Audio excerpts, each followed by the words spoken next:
Assalamualaikum warahmatullahi wabarakatuh. Halo teman-teman, para pendukung setia Timnas Indonesia. Apa kabar semuanya? Dimanapun kalian berada, semoga tetap dalam kondisi sehat selalu dan tetap dalam lindungan Allah Subhanahu wa Ta'ala, Tuhan yang Maha Kuasa.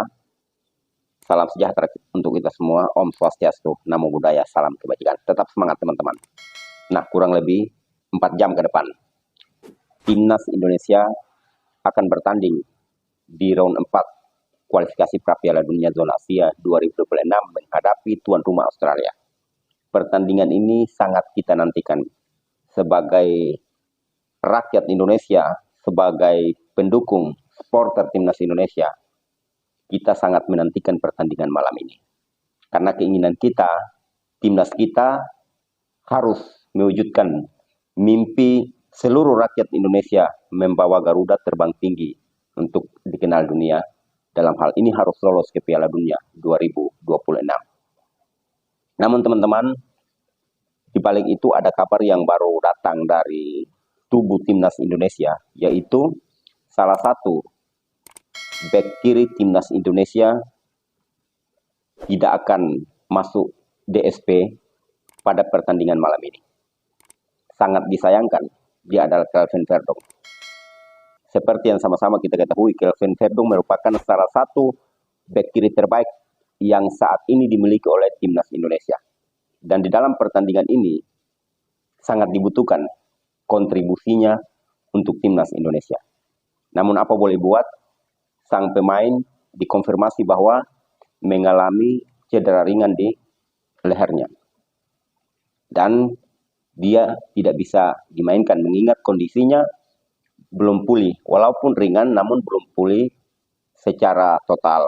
Maka Patrick Kluivert tidak mau mengambil resiko dan dia akan tersedia pada saat Indonesia kontra Irak pada pertandingan kedua. Namun tidak menjadi persoalan teman-teman.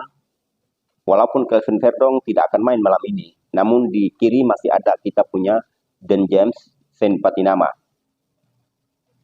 Nah, dengan demikian kita doakan saja teman-teman.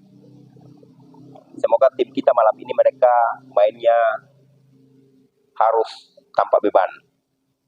Dengan semangat yang dimiliki pada saat ini, di mana El Capitano Jay Irses memberikan semangat, membakar semangat para pemain yang beberapa hari yang lalu lewat sebuah video yang dibagikan. Ini seorang kapten yang memang benar-benar ingin untuk bagaimana membawa Garuda mendunia. Nah, teman-teman sekalian, kita sama-sama tahu bahwa banyak yang memprediksi bahwa Timnas Indonesia tidak akan bisa menang lawan Arab Saudi. Dan peluang itu sangat tipis. Dan memang betul, ini sesuai dengan kenyataan yang mereka lihat. Pada FIFA Matchday kemarin, Timnas Indonesia mengadakan uji coba hanya menghadapi Lebanon dan juga Cina Taipei. Sementara di sisi lain, Timnas Arab Saudi ini memang mereka cukup serius dalam menanggapi yang namanya ronde 4 ini. Karena mereka ingin agar lolos dari ronde 4 apapun bentuknya. Makanya mereka sangat serius menanggapi ronde 4 dengan mengadakan uji coba dengan tim yang memang bukan tim kaleng-kaleng seperti Republik Ceko. Ini salah satu tim kuat. Bahkan mereka turut mengambil bagian di Piala CONCACAF. Ini membuktikan bahwa mereka sangat siap dan sangat serius menanggapi round 4. Dan kesiapan mereka itu sudah teruji. Namun kita harus berhati-hati dari persoalan non-teknis. Seakan-akan Indonesia diatur sedemikian rupa. Mulai dari tiket penonton, hotel, kemudian penunjukan wasit, sampai pada pengaturan jadwal, semuanya telah diatur sedemikian rupa oleh Arab Saudi. Dalam hal ini, ya bisa jadi kong kali kong dalam tanda kutip kong kali kong dengan AFC. Karena ini persoalan non teknis. Apalagi wasit yang akan memimpin pertandingan malam ini, Ahmed Al-Ali yang berasal dari Kuwait. Ini masih satu wilayah. Dalam hal ini masih masuk dalam Jazirah Arab. Bisa jadi ini sebuah pengaturan. Tapi tidak menjadi persoalan. Kita sudah berjuang sejauh ini. seperti apa yang dikatakan oleh El Capitano Jaitzes, bahwa kita tidak perlu mendengar siapapun. Siapapun yang akan memimpin pertandingan, Indonesia siap fight. Dan itu mereka sudah siap segalanya. Secara materi pemain, Indonesia punya pemain yang saat ini cukup mumpuni. Bukannya kita mau membanggakan, tapi memang betul saat ini kualitas skuad Garuda memiliki materi pemain yang tidak bisa disepelekan seperti Indonesia yang beberapa tahun yang lalu. Mau bicara di Ligue 1 atau Liga Prancis, ada Calvin Verdong. Bicara di Jerman, di Bundesliga, ada Kevin Dix. Bicara di Italia, ada Emil Audero, ada Jaitzes, belum lagi di Eredivisie dan lain sebagainya. Maka dengan demikian, secara materi pemain maupun nilai skuad di grup B, Indonesia yang paling tinggi daripada Arab Saudi dan juga Irak. Namun terlalu percaya diri pada akhirnya membuat kita akan sia-sia dalam perjuangan ini.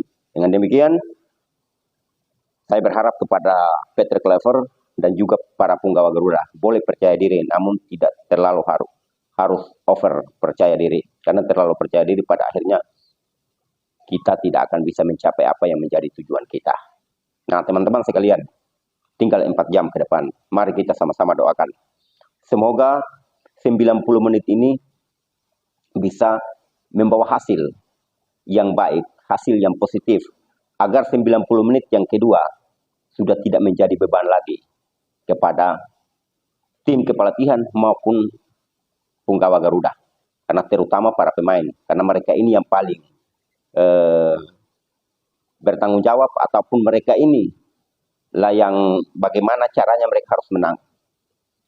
Nah, mari kita sama-sama doakan teman-teman sekalian agar pertandingan malam ini berakhir paling tidak harus imbang. Kalaupun kita kalah, itu sudah bagian daripada nasib kita. Namun perjuangan belum cukup sampai di situ. Andaikan timnas Indonesia paling tidak di urutan kedua di grup B, maka kita masih bisa lolos ke round kelima dan sampai pada tingkat playoff antar konfederasi. Namun tidak perlu, karena di situ perjuangannya tambah berat. Mari kita sama-sama doakan. Semoga di round 4 inilah Indonesia bisa mencetak sejarah dan lolos ke Piala Dunia 2026 yang akan diselenggarakan di Amerika, Meksiko, dan Kanada. Oke teman-teman, tetap semangat. Dukung terus timnas kebanggaan kita. Kita Garuda.